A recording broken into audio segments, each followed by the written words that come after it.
বিষ খুলে দিয়েছি।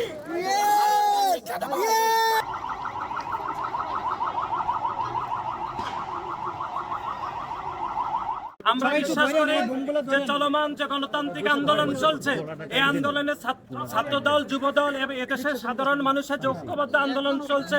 এই আন্দোলন সফল হবে এবং বাংলাদেশের কোনো ছাত্র আন্দোলন কখনোই অসফল হয়নি এবং ছাত্রদেরকে হত্যা করে এই খুনি শেখ হাসিনা কোনোদিন ক্ষমতার মসনদে বসতে পারবে না।